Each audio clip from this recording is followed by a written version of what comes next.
بسم اللہ الرحمن الرحیم۔ السلام علیکم ناظرین، خلیج نیوز کے ساتھ میں ہوں آپ کا میزبان اسامہ اقبال۔ ناظرین، آج ہمارے ساتھ اسٹوڈیو میں موجود ہیں مولانا سید عبدالخبیر آزاد صاحب۔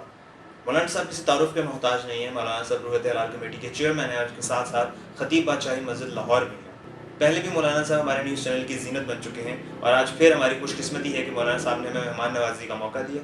آئیے ان کی آراء سے مستفید ہوتے ہیں۔ السلام علیکم مولانا صاحب۔ مولانا صاحب، ہم نے دیکھا ہے کہ جو روحیت حلال کمیٹی ہے یہ چاند کے حوالے سے اعلانات کرتی ہے، جس طرح عید الفطر کے موقع پر، عید الاضحیٰ کے موقع پر ہم دیکھ رہے ہیں کہ پچھلے کچھ سالوں سے مذاق سا ایک بن گیا ہے اس کے ساتھ کہ ایک جو ہماری کمیونٹی ہے وہ کسی ایک دن عید کرتی ہے اور ایک کمیونٹی دوسرے دن عید کرتی ہے۔ جب ہم نے دیکھا تھا پچھلے سال آپ آئے تھے، آپ نے اس میں انتظامات سنبھالے تھے اس کے، تب ہم نے دیکھا تھا کہ پورے پاکستان نے ایک ہی دن عید منائی تھی۔ تو اس حوالے سے ذرا لوگوں کو آگاہ دیں کہ یہ ہوتا کیوں ہے، اس کی کیا وجہ ہے؟ بسم اللہ الرحمن الرحیم۔ سب سے پہلے تو اسامہ میں آپ کا مشکور ہوں کہ آج آپ نے ہمیں اپنے اس ویب چینل پر بلایا ہے۔ جب سے مجھے یہ ذمہ داری ملی ہے روحیت ہلال کمیٹی پاکستان کی، تو ہماری کوشش رہی ہے کہ یہ وحدت کا پلیٹ فارم ہے اور اس وحدت کے پلیٹ فارم سے ہر سطح پر وحدت کی آواز کو اٹھایا جائے۔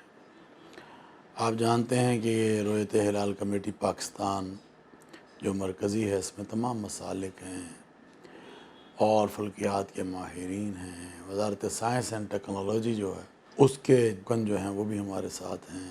اسی طرح وزارت مذہبی امور تو ساتھ ہی ہوتا ہے، موسمیات ہے، محکمہ سپر کو وہ بھی ساتھ ہیں۔ تو ہماری کوشش رہی ہے کہ جتنی زیادہ سے زیادہ ہم آہنگی کو پیدا کیا جا سکے اس حوالے سے۔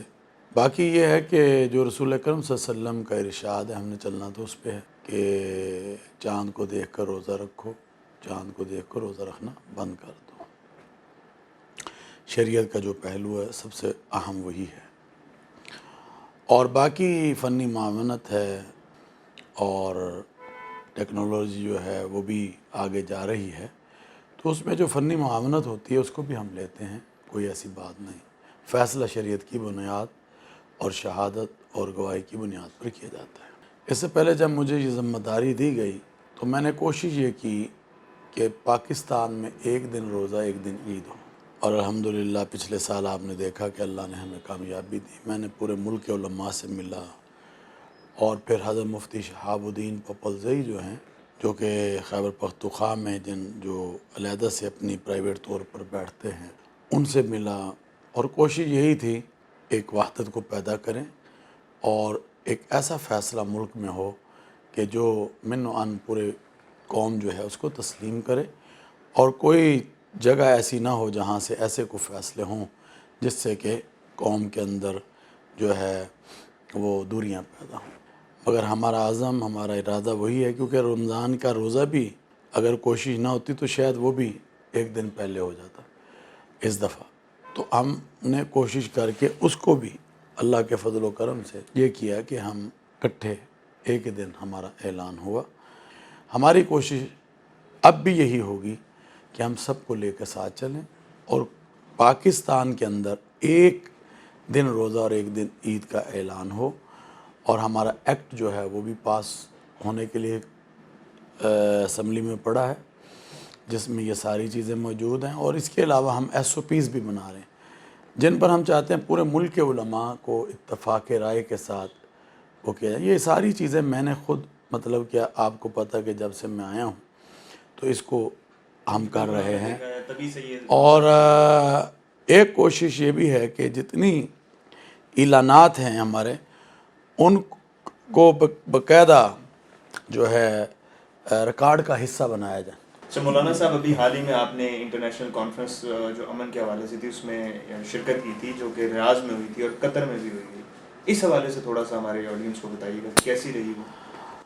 ہاں، الحمدللہ 11 تاریخ جو مئی کی ہے ایک ریاض میں کانفرنس ہوئی، اور جو کانفرنس تھی یہ مذہبی ہم آہنگی کے حوالے سے تھی، رواداری کے حوالے سے تھی، اور اس میں تقریباً 100 ملکوں کے جو نمائندگان جو ہیں وہ آئے تھے، اور اس میں پاکستان سے میں اور ایک دو اور جو لوگ ہیں وہ شریک تھے، اور الحمدللہ اللہ تبارک و تعالیٰ کے فضل و کرم سے وہاں پر بین المذاہب ہم آہنگی کے حوالے سے جو پاکستان کا کردار ہے یا پاکستان کی بات ہے اس کو پہنچانے کی کوشش کی، اور ہمارے وزیر مذہبی امور و بین المذاہب ہم آہنگی پاکستان جو حضرت مولانا مفتی عبدالشکور صاحب یہ بھی وہاں موجود تھے، اور انہوں نے بہت اصل گفتگو جو ہے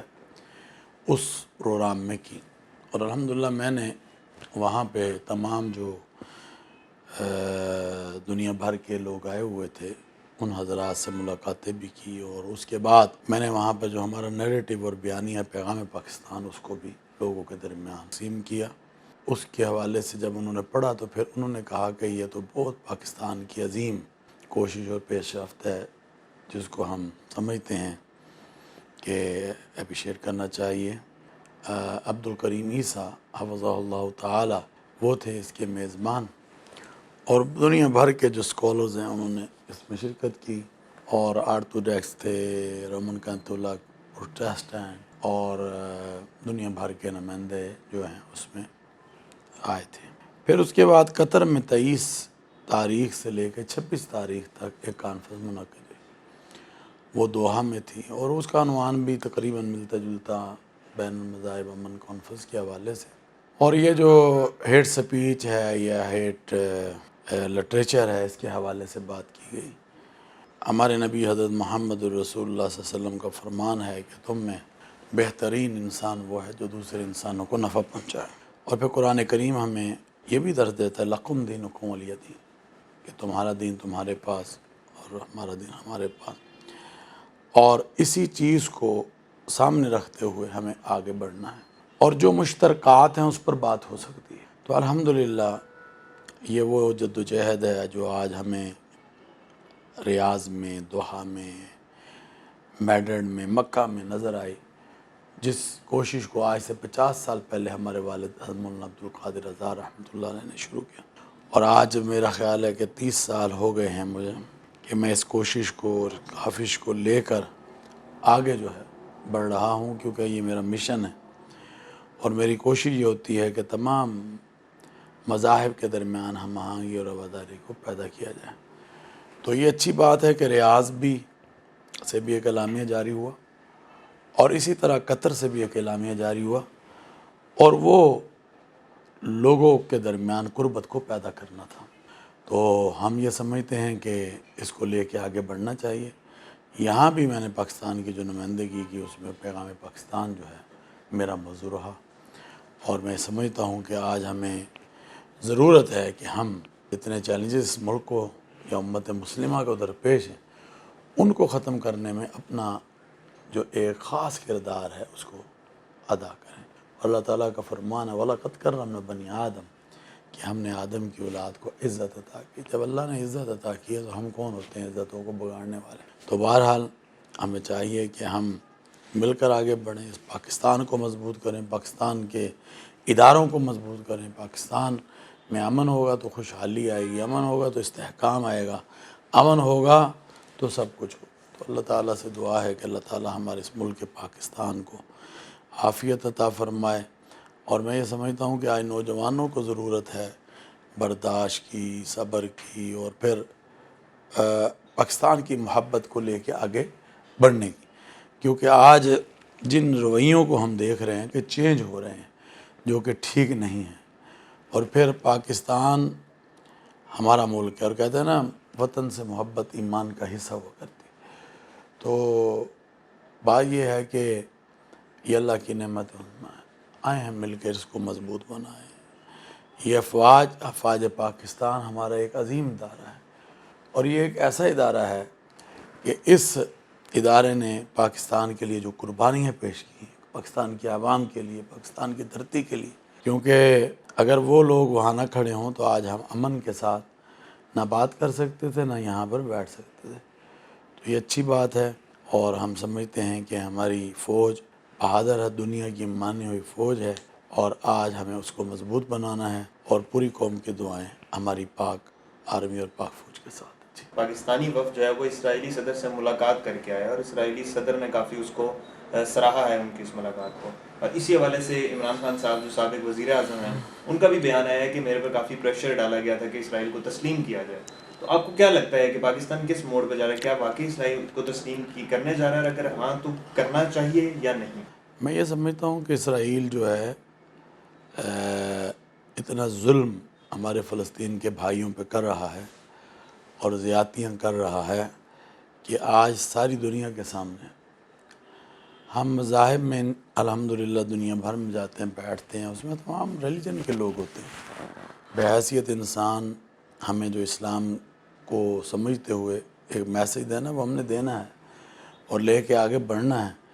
مگر آپ یہ دیکھیں کہ جتنی دنیا میں مسائل سازشیں ہیں اس کا گڑھ اسرائیل کے لوگ ہیں، وہ جہاں کہیں بھی بیٹھے ہوئے ہیں. تو اس لیے کوئی فیصلہ ایسا نہیں کرنا چاہیے جس سے کہ آپ سمجھتے ہوں کہ ہمارے لیے مسائل کا باعث بن سکتا ہے. جنہوں نے بھی کیا ہے یہ غلط کیا ہے اور اس کو ہمیں ضرور دیکھنا چاہیے اور حکومت کو اس موقع پر فیصلہ لینا چاہیے. فلسطین کے مظلوم مسلمانوں کے ساتھ ہمیں کھڑا ہونا چاہیے، تو اسی میں خیر ہے. اور آج وہاں پر جو زیادتیاں ہو رہی ہیں ہم سمجھتے ہیں کہ اسرائیل کو بند کرنا چاہیے، پھر فلسطین کے مسلمانوں کو ان کی آزادی کا حق دیا جائے. ملک میں جو بھی صورتحال چل رہی ہے، جس طرح سے ہم دیکھ رہے ہیں ملک جس دوراہے پہ آگر کھڑا ہو گیا ہے، اس حوالے سے آپ کیا کہنا چاہیں گے؟ اور ہمارے محراب و ممبر کی جو امین ہونے کی حیثیت سے ہماری کوشش ہے جو ہر وقت رہتی ہے وہ یہی ہے کہ لوگوں کو وحدت اتحاد کی طرف لے کے آئے. تو انشاءاللہ ہمیں امید ہے کہ اللہ تعالیٰ اس حکومت کو بھی یہ جو اس وقت موجودہ ہے کامیابی عطا کرے گی. جب نیتیں صاف ہوں تو اللہ کی مدد آتی ہے. جی ناظرین، یہ تھے مولانا عبدالخبیر اعزاز صاحب. انہوں نے اپنی قیمتی رائے سے آپ سب کو آگاہ کیا. ہم امید کرتے ہیں کہ پاکستان کے حالات جلد سے جلد بہتر ہوں. خلیج نیوز کے ساتھ اسامہ اقبال کو دیجیے اجازت. اللہ حافظ.